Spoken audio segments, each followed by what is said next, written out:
Welcome everyone to the Midweek War.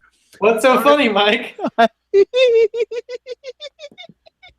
I just watched the preview for next week's Impact. Oh man, we're gonna have so much to talk about. I'm Mad Mike. Hi, we're here to talk about this week's Impact, which, let's be honest, was basically horrible. With me, as always, suffering through this mediocrity that is Florida Championship Wrestling. Oh my God! Is Eamon Paton, the voice of Inspire Pro Wrestling? That's a knock on Florida Championship Wrestling. They don't deserve that. That's a fair point. I apologize. Oh Jesus! No, I'm fuck.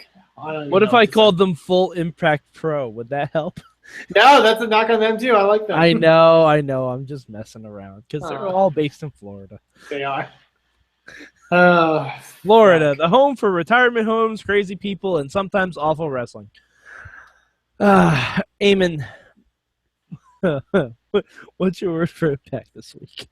My word for Impact this week is deletion, in the fact that I wanted to delete this episode from my brain. Oh man. My word for this week is going to be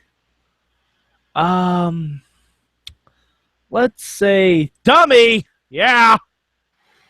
I know it's 2 words, but you did 2 words for NXT, so fuck it, I'm doing it. No, I'll revise it then. My 2 words for Impact this week are mashed potatoes. We'll get to it. Yeah, we will.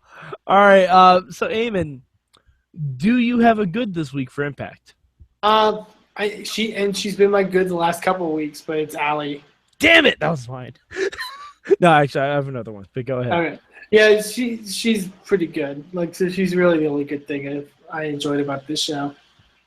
Yeah, she's secretly one of the best parts of Impact.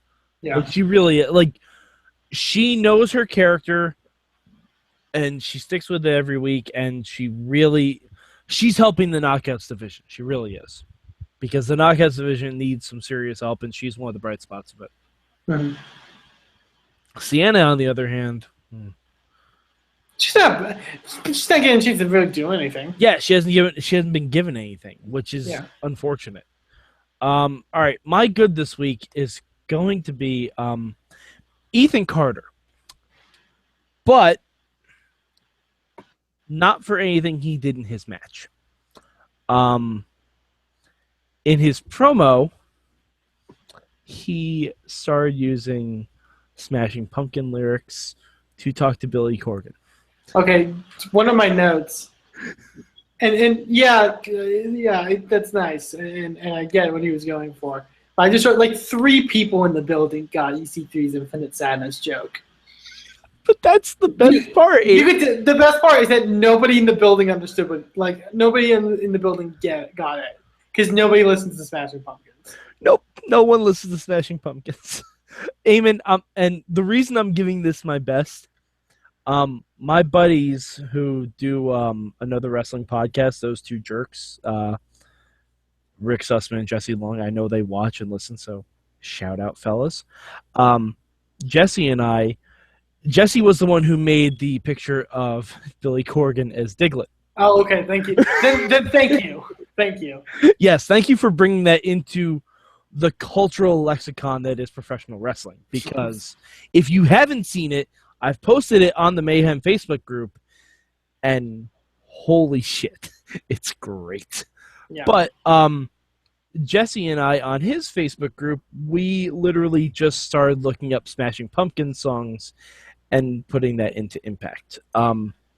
Eamon, if you'll permit me, I will find them online, so I can read some of them off to you. Well, also go ahead, but also I mentioned that they didn't get the Infinite Sadness joke. But also, I thought to myself, when they started saying that stuff should happen tonight, I'm like, they probably think that's like a Mr. Anderson joke. Oh, yeah. Oh, it absolutely was. So, basically, he started off by saying, in spite of my rage, I'm still just a rattata in a cage. So I answered with bullet with butterfree wings. He countered with the world is a Zubat. Yeah. I said stand inside your love disc, and then he kind of finished it off with, you remind me of that lick of tongue in my soul. And got me a Raichu, got me an attitude. So yes, thank you, Ethan Carter, for looking up the 2 Smashing Pumpkin songs everyone knows, or at least everyone not in the Impact Zone. No one in the Impact Zone knew. And my favorite part was when Billy Corgan tried to do it, and it sounded like a wet fart in church. Yeah. That was my favorite. Well, because he sounds like a dad. He really did. Oh, and also, I have to give a shout-out to EC3 on Twitter for his one tweet. I don't know how I'm going to parody the final deletion, but I'm going to. I suggested he do it with Lego minifigures.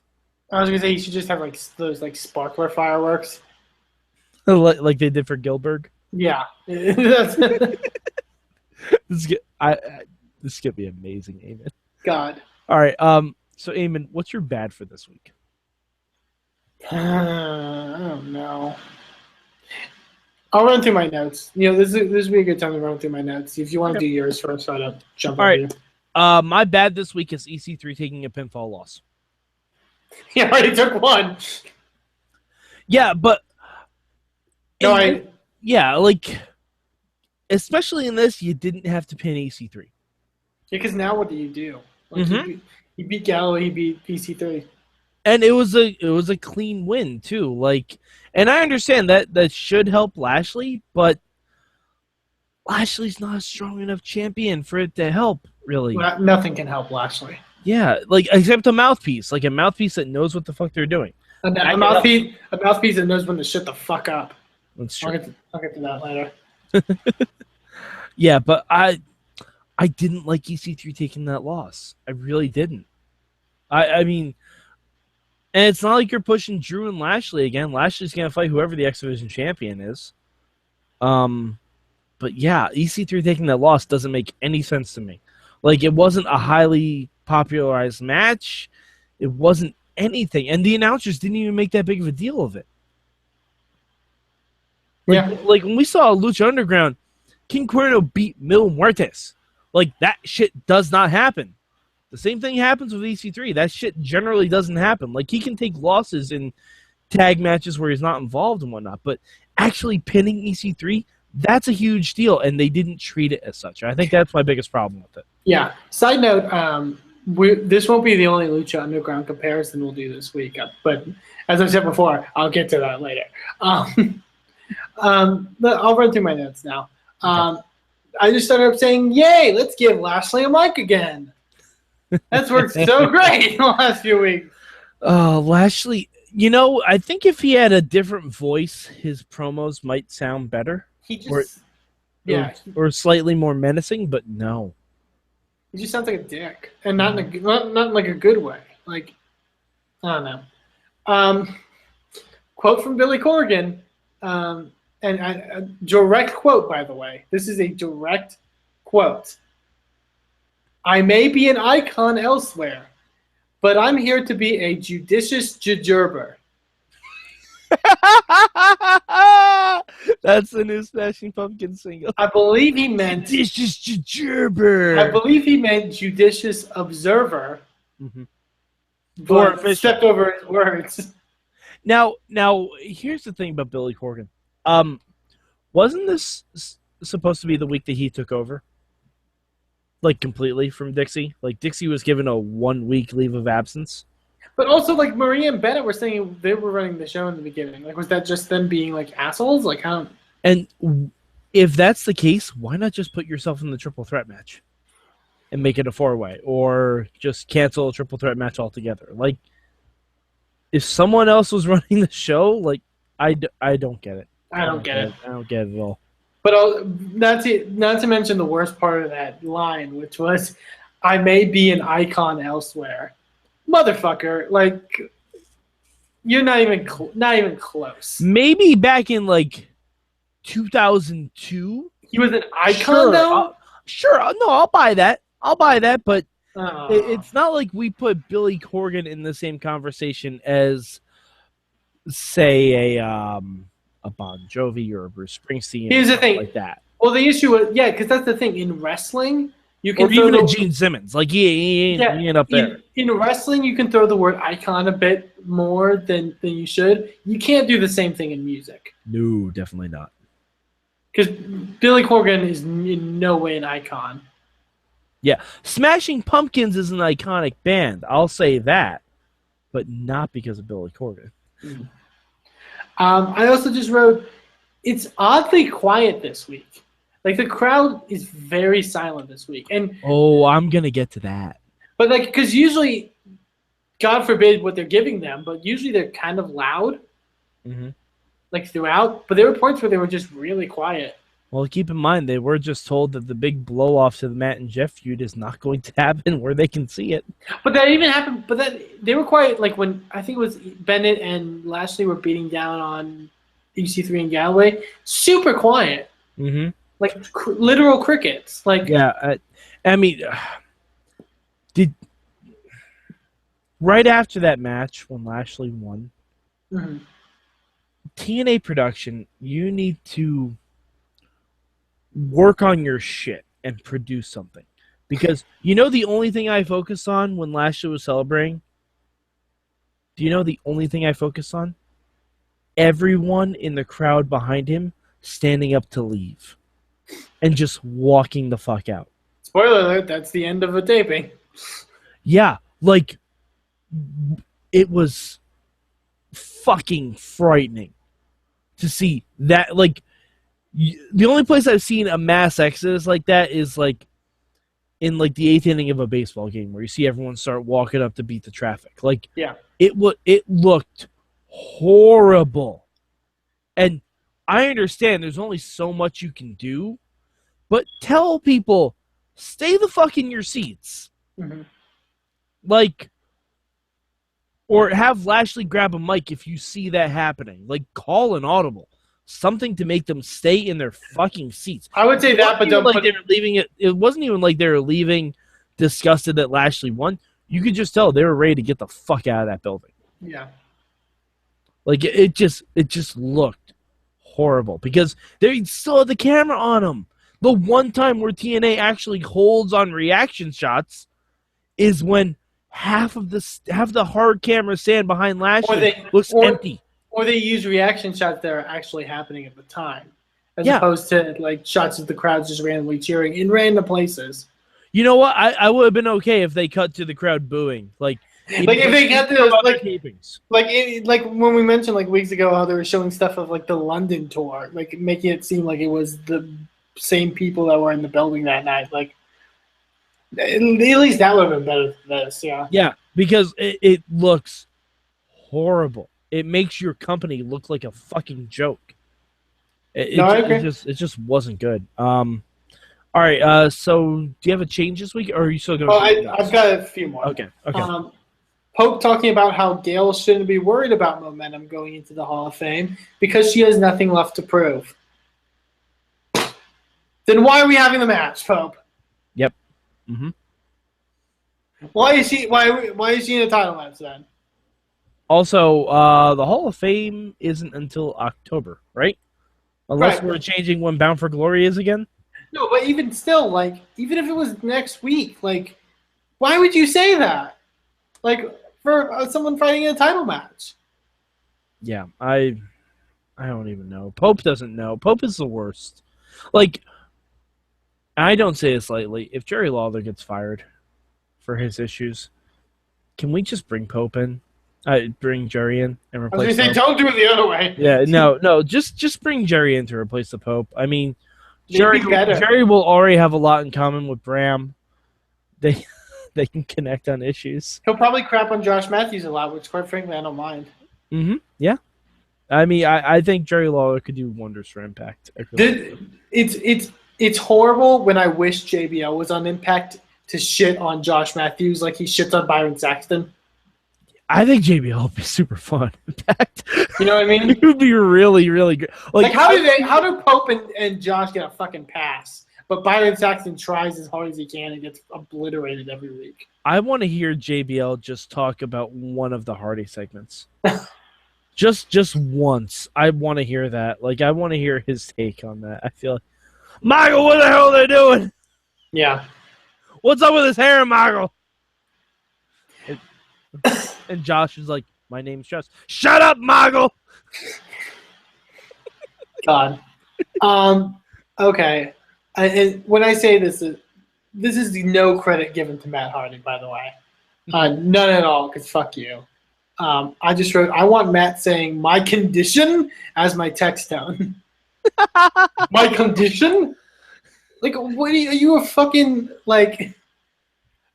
now. I'm not even sure what noun you were going for, but the answer is yes. He also the line that he said that Jeff confined me to this chair with wheels. You mean a wheelchair? No, he meant a chair of wheels. I can't afford an actual wheel. I see what you did there. Fuck him. Eli Drake is cutting a promo about mashed potatoes. This show has just given up. I mean, and I like Eli Drake. But you can tell they clearly do not know what to do with him. I liked when he was shitting on James Storm. Yeah, because if there's anyone in that company that should have the dummy yeah button pressed about them, it's James Storm. It's James motherfucking Storm. But no, he just starts it and he's like talking about how like the Drake family, something about how the Drake family makes mashed potatoes. Yeah. And how that made him a good champion or something. Well, I literally was like, why the fuck did you even say that? I'm okay with that because Eli Drake is entertaining. And if you're not gonna give him anything to do and you're just gonna say, hey, go out and talk. I was gonna say this would have been a good promo in NXT season 2 when they had to cut promos over random stuff. Your word is like Eli Drake. Your word is mashed potatoes. Cut a promo. He would have won that challenge. He would have nailed it. He would have absolutely. But in this context, why the fuck are you talking about mashed potatoes? All right. That's fair. Okay, just 2 more points. Okay. Did Jeff really try to steal the yes chant? I think at this point Jeff is doing anything he can to get over. Fuck off! Like I hate when wrestlers on like Raw do it that aren't. I didn't even like when Brie did it. Yeah, like I hated that case. When you're at another fucking company and you're doing that, fuck off. Like fuck right off. And then you're just admitting that company is superior. Yeah. They've done that before, too, when Dixie did the whole thing with Eric Young where she's like, this is my property, the beard. Like, fuck off. Yeah, I'm just waiting for Jeff to say that he has zero fear. Yes. I'm waiting for it. He does. His hand symbol's kind of like, I know, exactly.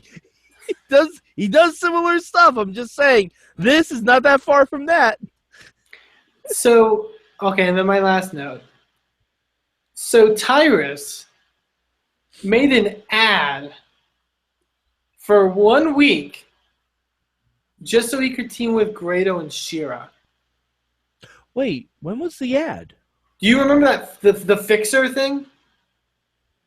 No. You don't remember? Okay, so they didn't talk about this last week, did we? No, it didn't happen last week. It only happened this week.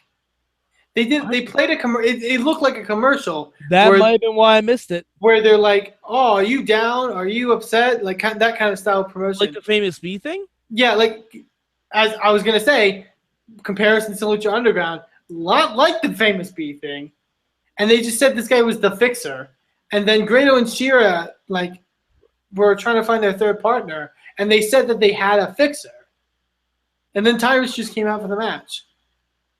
Huh. What was the point of doing that? I absolutely did not see that. I'll show it to you. I found it. I'm fast forwarding through the show right now because I absolutely did not see that. It's sometime like directly before the Grado Shiro backstage promo, I think. Okay. But like, no, it's like, what? Because here's the thing I don't like. Because I've seen people on Twitter act like this because they think they're. I've literally seen people, and it's the new like. To me, the new like hipster thing to do is to say that TNA wrestling's actually good and not that bad, but Lucha Underground's too wacky. Oh my god. Oh, okay. I see what you're talking about now. Yeah, that was for Tyrus. Apparently. Wow. Why? All right, you know what? TNA tried to teach me a lesson 2 weeks ago to watch all the commercials. And you know what? But why? Wow. Oh my god. I absolutely fast forwarded through that. But honestly, how does watching that commercial affect anything? It does not. And now I kind of want to call that number. Why couldn't you have just had Grado and Shira be like, Tyrus is our partner? Eamon, this is because I clearly did not see this. Otherwise, I would have put it in my notes. We're going to call this number right now. It probably doesn't go to anything. It probably doesn't, and I know this is a gimmick we normally do on Lucha Underground, but this is literally the first time I'm seeing this, so this is going to be live.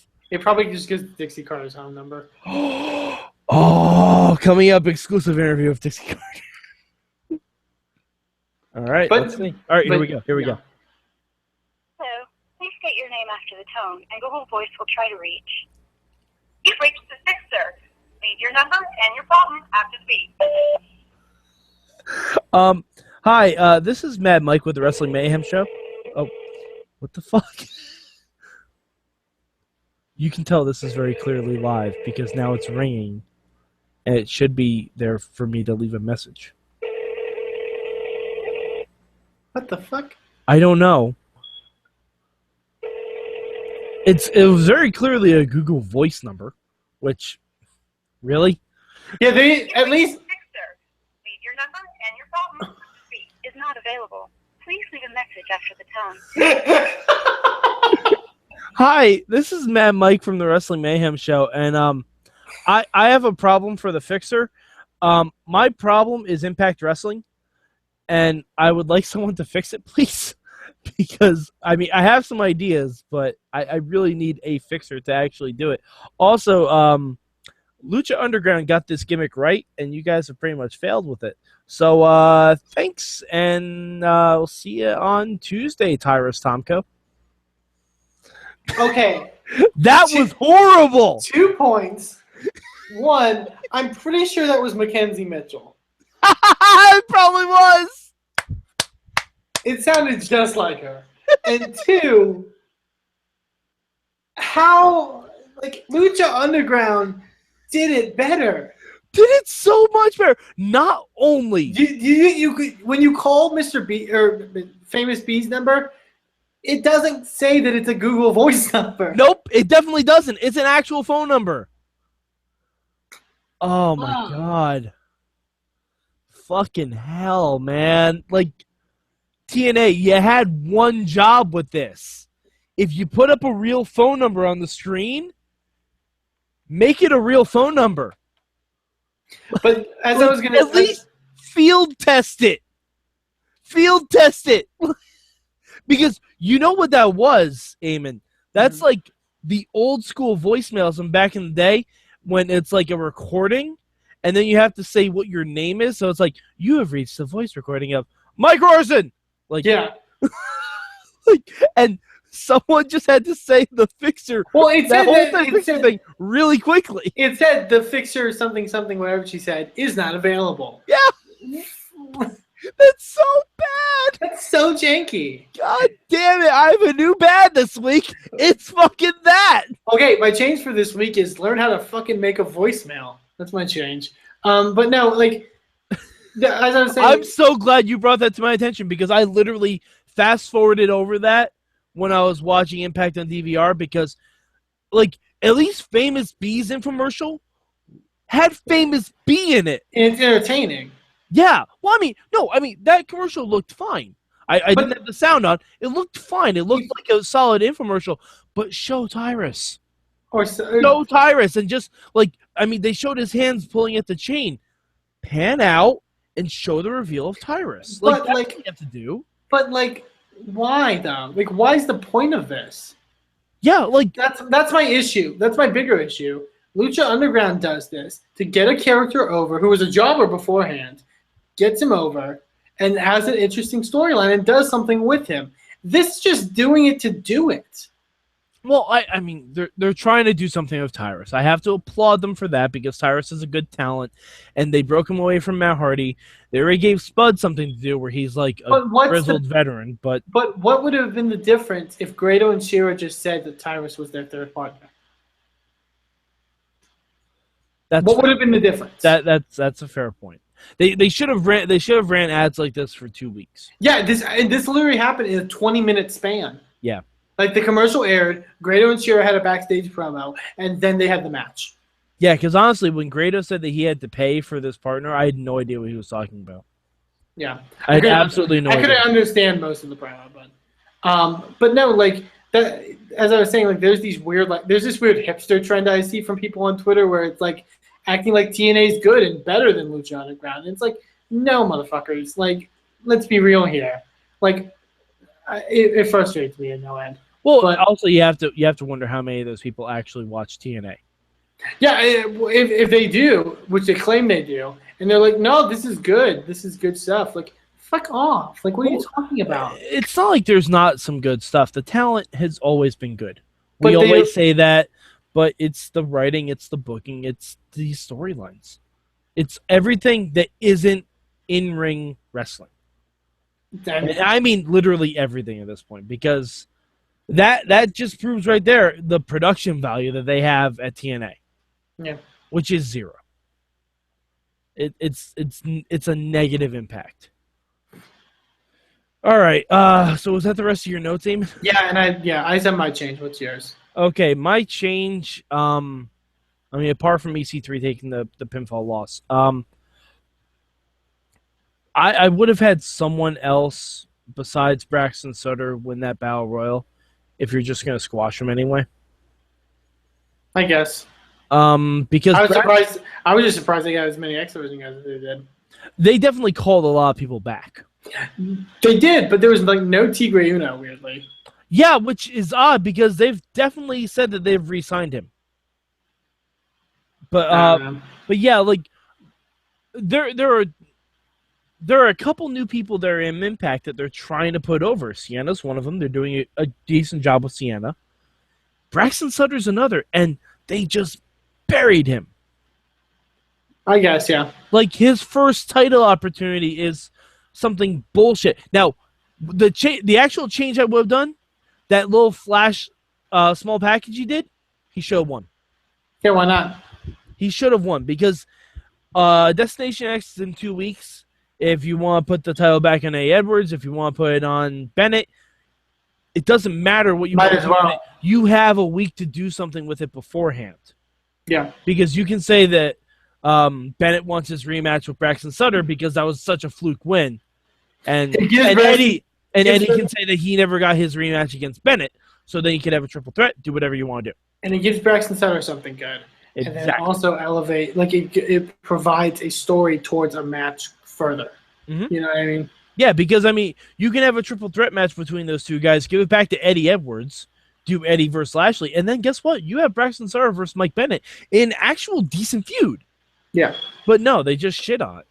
They just shit on it completely. Well, they don't think of anything long term is the thing. They don't think of anything. When I say they don't think of anything short term. Well, that's the thing. When I say long term, I mean like weeks. Like when I say long term, I'm not talking about like months and months and months. I'm saying weeks. They don't think about. I'm saying same episode. They just don't think. I mean that Tyrus thing is proof positive. Yeah. Hey, I didn't even know it existed until you told me. So it wasn't clearly a wrestling segment. It wasn't. Like I don't fast forward through the commercials that quickly. Like I didn't even notice it. Didn't even notice it was a thing. Yeah. Like they didn't make it obvious enough that it was fake. But yeah, just some forethought. Like, because Braxton Sutter getting a surprise win over Bennett would have been awesome. And plus, you could have even had him win the title, and Bennett start beating him down afterwards and say, Billy, get out here. I want my rematch right now for the X Division title. And then giving it right back to Bennett. Like, that accomplishes the same thing, but it still puts Braxton over. This just buried him. Yeah, I think so. All right. So, was there anything else we need to talk about? No, I don't think so. I mean, we have Decay and Bram, which was Fine. I mean, so basically, to become part of Decay, Rosemary has to give you a lap dance. sort of, I guess. Is that why it's Decay? Because that's what your balls do? Because Whoa. I'm just saying. Just saying. Like I don't know. She seems to tease Crazy Steve a lot. I mean, she probably teased Abyss. I don't know. He looks happy all the time, so who knows? I don't know. It's just very odd, and they've taken something I was really interested in and turned it into something I don't care about very quickly. And Yeah, I don't care about it either. I mean, it's one of those things that's like, it's fine. yeah, because like Decay's still tag champs, right? Yep. Why are they feuding with a singles guy? They've got no other fun things. That's a fair point. Matt and Jeff next week. Amen. We're going to the fireworks factory, y'all. There was one thing I want. Did we talk about this last week with Destination X? I think so. With the option C cash in? Yeah, I think we talked about it. Okay, yeah, because we talked about it when Bennett won. All right. But yeah, God, next week's just gonna be interesting. Hey, Eamon, where'd your rank Impact this week? Oh, it's third. It's third. Okay. It's really. It's not a great show. I don't know what more I can say other than it's not a great show. The worst part about this whole thing is like when Matt Hardy's backstage and he's saying that it'll never be over ever. I'm like, yeah, it probably won't. Yeah, I mean, but we say that about Impact. But no, but I mean, it'll never be over ever. But about this feud, like, it's like, I'm just done, and I hate the fact that they're in on the joke. Oh yeah, that does make it kind of worse. You know what I mean? Like they're in on it, and it's like let's do this because it's going to be weird, and that shouldn't be the reason you're doing something. Nope. That worked in the 90s.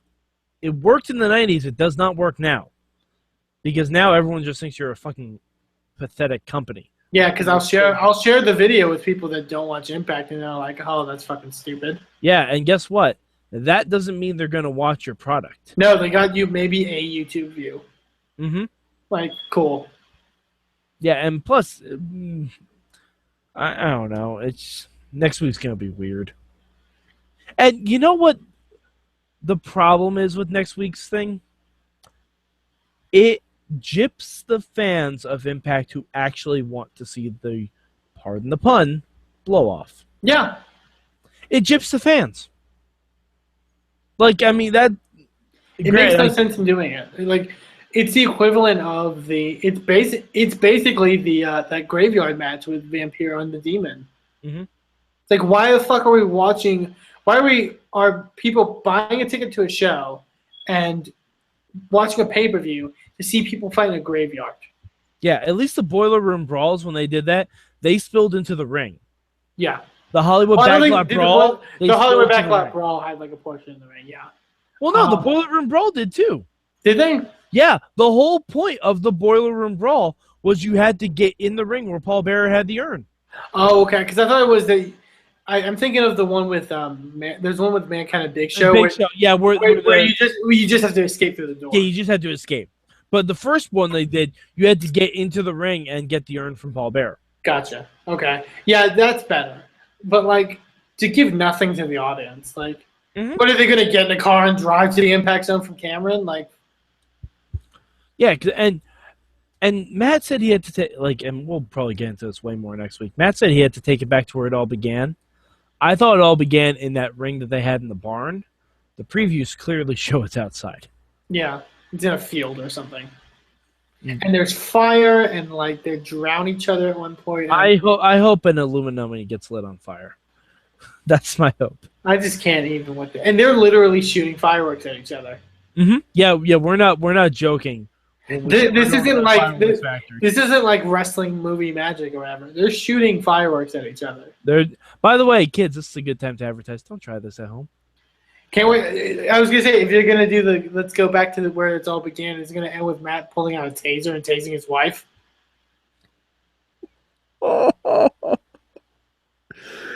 On that note, They fight. No, I'm not done. They fight to a vineyard and it's just full of grapes, and Matt wrestles in a bunch of grapes. And talks about how they help you bump. all of Matt's grapes are sour. What's another stupid Matt? How do you think? They find they find a Waffle House, and Jeff Hardy cuts that weird promo that he cut that one time when he was on drugs. All right, I'm not gonna lie. This is all great, right? I would watch Matt and Jeff fight in a Waffle House. I would absolutely watch the shit out of that. I'd watch that shit as I dribbled syrup on my waffles and ate bacon. I'd watch the hell out of that. Yeah. God damn it. All right. Hey, you know what? TNA has to counter program Ultimate Lucha somehow. Somehow. Some way. I almost kind of want to watch Ultimate Lucha first and then watch Impact. I think I'm just going to watch the abridged version. Oh, no. You can't do it. I hope there's a director's extended cut. Yeah, the director's cut. There's just all the segments with like crossfades. Because that's what the director's cut was last time. It's all the segments just crossfaded. Like, even if it doesn't fit. You know, it'd be really great if during this entire match, Baby Maxwell's wearing a Phantom of the Opera mask and playing the organ. Also, like, so much contextual stuff this week with, like, Matt's holding Maxwell as they're, like, wheeled into the impact zone. They go to the ring. Nobody has Maxwell. By the way, happy first birthday, Maxwell Hardy. I hope I bet you're so proud of your father. I hope your first words are deletion. Deletion. I really hope his first word is deletion. Or keyboard. Jesus. God damn. All right, Eamon. On that note, are you done? I am done. Yes, I've gotten it all out. Okay, where can the good people find you on the internet? They can find me on Twitter at Eamon2Please. You can also find Inspire Pro Wrestling on Twitter at Inspire Pro Wrestling and InspireProWrestling.com, where we have wrestling matches in actual wrestling venues. All right, and you can find me at MadMike4883, and also follow us at Mayhem Show, because I have a feeling my live tweet next week with the hashtag MM is going to be something. I may even get drunk beforehand just to ensure maximum rage. So, for Eamon, oh, by the way, I didn't put in my ranking. It's fucking 8th. I don't know. It's somewhere down there. I'm sure I probably saw an episode of Swerve that was better. I watched the 92 Royal Rumble. That was really great. You know, there's a bunch of stuff better than Impact this week.